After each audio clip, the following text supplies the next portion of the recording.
All right, welcome back. We talked about, still finishing talking about groove welds. Wrapping up this section on page 121. Metal deposited beyond the groove face is a waste of time and filler metal. Adds to overall heat input, increased stresses, add cost to the joint, decreases strength. Here again, complete joint penetration, designed to possess maximum characteristics of base metal. So forth. V-groove weld butt joint. Now again, this one is not a complete joint penetration. This is a partial joint penetration. Okay. This would be referred to as an incomplete joint penetration weld. In the book it specifies partial joint penetration, but then if you look at page 121, left hand top column, the very bottom of that paragraph, you'll see in italics, it says 3 sentences up, starts in the middle. This would then be referred to as an incomplete joint penetration weld, which would be considered a defective weld. So if you're reading through that book, what I want to specify is this. I do not want you to think that, like, if you look at this, you don't know what it's spec'd at. Okay, if you haven't read this, you don't know that it's supposed to be a complete joint penetration. Never just assume, because looking at this you might say, oh, that's only a partial. However, it would only be considered incomplete if it was a complete joint penetration was called for. So, kind of back to what we talked about a minute ago, let's make sure that we know what we're looking for, what the specification calls for, before we make that analogy. So if it says it's supposed to be complete joint penetration, then it's considered an incomplete joint penetration. Okay? Do not want you to get those two phrases mixed up. Incomplete joint penetration and partial joint penetration are two different things. So let's be really clear. Partial joint penetration means that it was designed to not be a full weld. Incomplete joint penetration means that it was designed to be a full weld, however, the welder did not weld it correctly to now there is a lack of penetration. So this is where it becomes the incomplete penetration portion. Okay? We have to look at what it was designed for first and then decide whether it qualifies or not. Alright? Moving on to fillet welds. This is the most common weld used in industry. As strong or stronger than base metal if weld correct size and proper welding techniques used. The contour is the shape of the face of the weld. You can see this on your page 121. Okay? So this is flat, convex, and concave. Now let's be really clear about something real quick. Not until we get there. Let me back up. Real quick, just the shapes. It's a nice flat weld. It's convex, so it's rounded out. Concave is in. All right. Typically, what you're going to see is your weld, your fillet weld should not exceed, and this is for real life use application only, your weld size should not exceed your base metal, because then it's added weld, added stress. Now in the classroom, in the lab, we're welding on 3/16 or 1/4 inch plates, and we're welding mini pieces, or mini welds within that, so our weld might be 1 inch. That's a complete different thing. That's not a design or in production weld. What we're doing here is weld testing or weld practices, okay? The reason we do that is so that we don't have to keep material costs down. It gives you more exposure to several different welds within one piece and so forth, okay? But in the real world application, you always want to follow the print or the spec to start with, but say you don't have one, typically you would not want your weld to be larger than the pieces of material that you're welding to. Okay, just kind of like the groove weld, if we have too much more, then it's just an added expense, more time, and actually decreases the strength of the weld and so forth. Okay? All right, let's talk about this one. Well, here's a whole set of terminology that can be somewhat confusing, okay?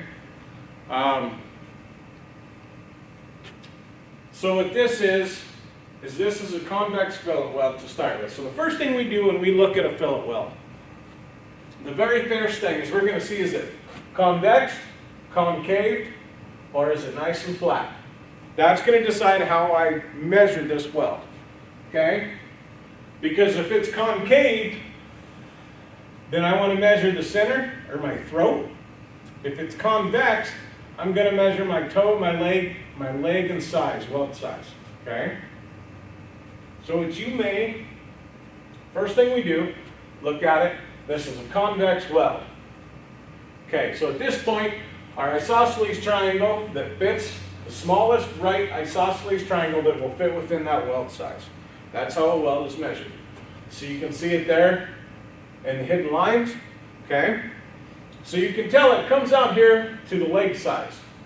Now on a convex weld, the leg size and the weld size are the same. On a concave weld, if you notice, our weld size and our leg size are two opposite things, okay? So you can see the difference. Convex, size and leg are different, concave, the weld size and the leg size are different measurements. Convex weld, our leg and our size are the same, okay? So now we're really going to throw you for a loop. We'll talk about the three different throats here in a second. First things first is let's look up here, convexity. Well, when we did it on a groove weld just a minute ago, that was called face reinforcement, right? True. Face reinforcement is for groove welds only, okay? Convexity is used in other welds. So in this case, for the fillet weld, we're mainly concerned with fillet and groove at this point. The fillet and the groove weld, fillet weld, we call it convexity. A groove weld, that would be face reinforcement. That is something that you definitely want to put into your notes. The difference between the two and how we call, or how we refer to them. All right? Let's talk about our throat distances now. So when this weld was spec'd before welded, the engineer or somebody said, I want a 1/4 inch weld, that's what I need. So that's what we call theoretical throat. So it goes from before welded, not as welded, before welded, the rut is here, and this is what we're going for, okay? Now the actual throat is going to be from where our root penetrates all the way here. So here's the closest piece for all three factors in this weld. So we have member 1, member 2 that we're welding together, and then the third key piece is where the weld interfaces with both of those pieces of material, okay? So our root is here, okay? We're going to spec from here to the full convexity of this weld. So that is our actual throat. Actual is the real life actual weld. All right? Now let's talk about effective. Now our effective throat is where from our weld size to our root. It can be rather confusing. Theoretical, that's what we design it for. The actual is the full amount. The effective is from weld size to root. Okay? Again, this is something that you definitely need to make sure you put in your notes. Excessive convexity should be avoided to increase cost, filler metal. Same thing we talked about. Width of the weld face with total joint or weld bead. This is what you're going to see typically within a structural or any welding code. They're going to give you some guidelines like this. Okay, so what this is telling us, we're talking about reading technical documents, okay? width of your weld face of total joint or weld bead. So that's the entire weld bead. Now it's weld face, so this means the surface of the weld. Surface of the weld is this outside portion here. We're not talking about convexity or face reinforcement. We're talking about the actual face of the weld, okay? So the width of the weld is less than or equal to 5/16. Your convexity should be no more than 1/16. So if this was a 5/16, it should be no more than 1/16. So this is how technical documents read. This is how engineering prints read as well. This is very common. Less than or equal to. So if it's 5/16, it falls under this category. Okay? If it is 3/8, it is greater than 5/16. From 1/8. Greater than or equal to 1. 3/16. So now let me ask you this. What if it is 1-inch weld face? Okay? So here it says greater than or equal to 1. But here it's greater than 5/16. So what's our range between 5/16 and greater than 1 inch? So what this is telling us is greater than or equal to 1. If it is 1 inch wide, that means it's 3/16. If there's any spot along that weld that it narrows by 1/16 of an inch and it becomes 15/16, then it now falls into this category on an engineering spec to where the max convexity is 1/8 of an inch. Okay? This is terminology you're going to see all the time. Greater than or equal to, less than or equal to, greater than or equal to, however, greater than 3/8 but less than or equal to 1 inch. You'll see quite often. It's time to start familiarizing ourselves with engineering drawings, prints, and technical documents, okay? So if it's 1 inch, it is 3/16.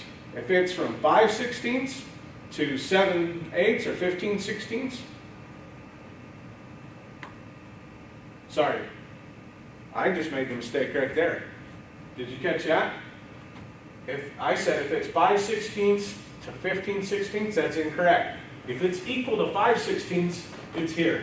So you can say that this is from 11/32 to 31/32. Okay? See how easy that can be to make a mistake? Sometimes when I'm doing that, I'll make sure that I write it down. I write it down different. So I go from 0 to 5, I would say 1/16. And in this case, I might say just what I did. 30 seconds, I doubled it. So we're at 10, 30 seconds here. Same thing as 5/16. Added 1, so 11/32 on, or 11/32 to 31/32. It's going to be 1/8 inch convexity. All right. I'm glad I caught myself saying that, and that was a good example. All right, concave fillet weld.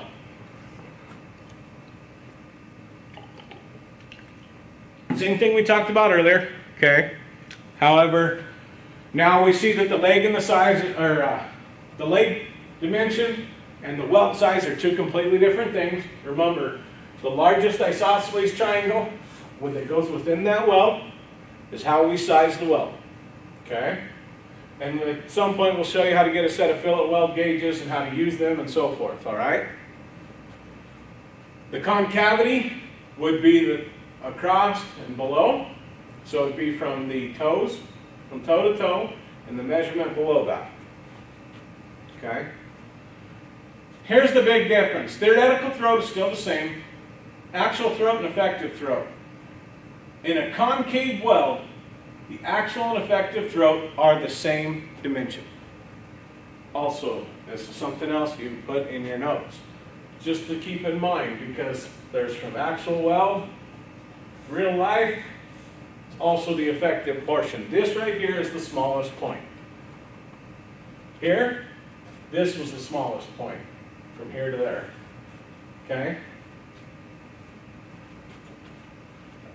It may look like I was pointing there, but I meant from here to here. That's the weak link. Excuse me.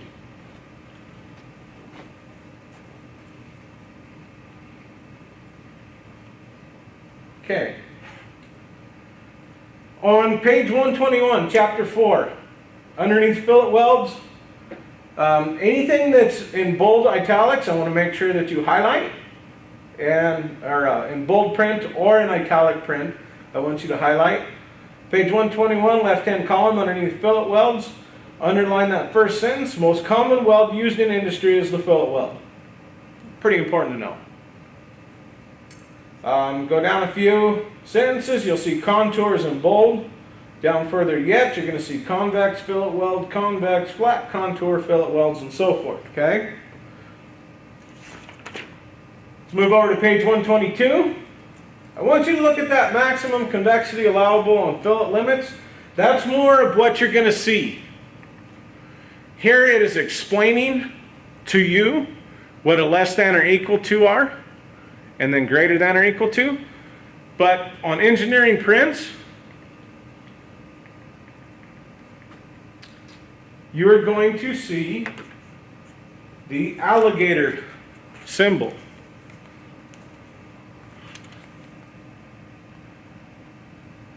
One way or the other. It is time to start familiarizing yourself with that. Okay, because that is more than likely what you will be reading out of a technical document, not having it spelled out for you. Size and leg are two different dimensions. We're on concave fillet weld now. You know, we've talked about this in my explanation. I'm not going to read through this. Feel free to read through it on your own.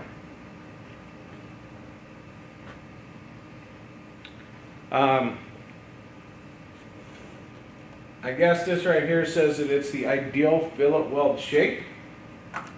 I don't know about that. I don't know what their justification for it is. You can read through.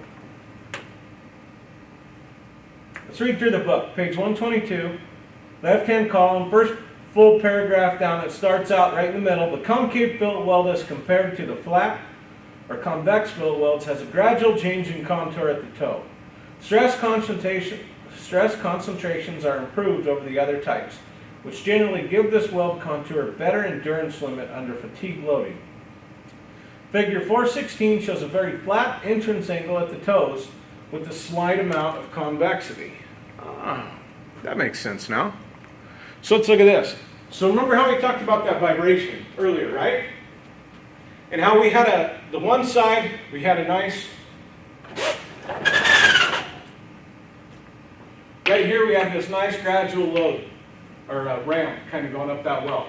And then here we have an abrupt one. So that's what they're referring to as that. In that fillet weld figure there. Okay, right here at this point, it's a fairly rapid change. You know, it kind of comes in, it's not a full 90, but it's, in that case, it's not a 45 either, because that's a 45, right? Especially if they're equal sizes. 45, if this all the exact same, if this were a half-inch weld, this would be a half-inch weld. 45 takes a 90-degree cube, cuts it in half, so your run and your set are the exact same. Okay? Your opposite adjacent are the exact same on a 45-degree angle. So we're probably about a 60-degree angle coming out of this, and then we slowly start arcing back. So that's a pretty big turn for vibration, the harmonics. If you notice here, what it is it's a nice, it's less than 45. So here's a 30-degree entrance, 30-degree exit, instead of the other one was 60-degree, 60-degree, and come back that way. Okay? So that's why they're referring to this as the ideal fillet weld shape. One of the benefits about this, I think, is if you notice, I want you to look down at the, when you're done with a multi-pass 3-bead weld, fillet welding, sometimes when you do this right, this is actually going to be what you're going to kind of end up with. Flat to slightly convexed in the center. Okay? So remember, a lot of people think it needs to be, in order to be a perfect fillet weld, it needs to be straight flat. Here's our perfect example of why it does not have to be perfectly flat. So on that third angle, a lot of times people want to come out here and bring this weld bead in more this direction. And I'll have you drop your electrode down to really push it in. And this is part of the reason why. We want to help keep that angle of repose starting into it for vibration and harmonics. Not angle of repose, but impose. Entering and exiting at a nice smooth transition. All right. 3 types widely used. A lot of it depends on how it's designed. Remember, and engineers went through a tremendous amount of schooling and training to be here.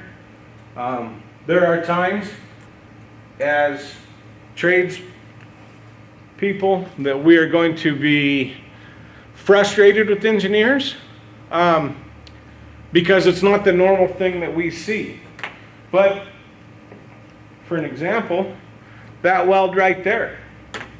If you see that on a print when you're starting out, most typically you would think that engineer's goofy. They don't know what they're talking about. You know, there's no idea. But you don't know what the metallurgy is behind it. You don't know what type of vibration. Is it seeing a severe amount of vibration? Is there a reason that they have engineered and spec'd this for this type of weld? Okay?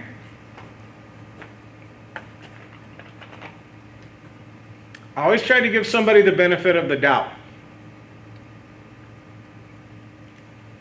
Okay, the throat size. 3 methods. I've discussed them in the actual pictures. You can go through, point out the things that you want to on the slides. We are moving on to the correct weld. Let's go back to the book real quick, page 122, right-hand column. As you're looking through that entire column, I want you to read and start highlighting the things that are important. For example, if it's in bold, then highlight it. And I want you to think, by now you're starting to figure out there's things that are going to be essential variables that may change. Heat input, travel speed, time, design structure, so forth. If you see something in there that's going to change or have a variable in it that may change it, highlight it. If you think it's important, highlight it. Come ask me about it. Let's talk about it. Remember, you're here to have questions, answer them. I have students all the time that bring something up that I may not have thought that much into depth on. A lot of times they have some good points. Sometimes I might be able to explain why it's not important or why it's irrelevant. Okay? Page 123, same thing. Actual throats in bold there.